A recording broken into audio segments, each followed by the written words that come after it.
साले बहुत सिगरेट है नहीं नहीं तू जरूर कोई इमोशनल प्रॉब्लम से गुजर मैं तो हमेशा बोलता हूँ कि दोस्त अगर दोस्ती प्रॉब्लम को नहीं समझे तो कौन समझे? एब्सोल्युटली और प्रॉब्लम समझने के लिए टेस्ट खेलना होगा।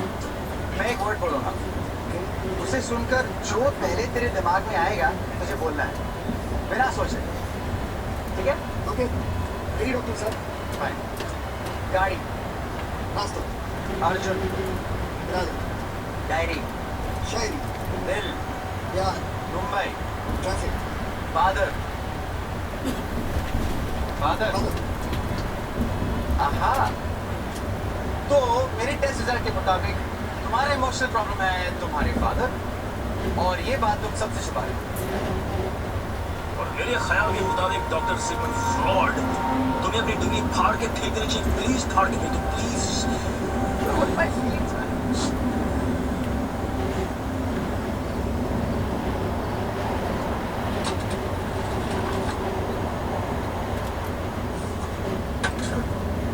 बॉयज अगर व्यू चाहिए तो उस तरह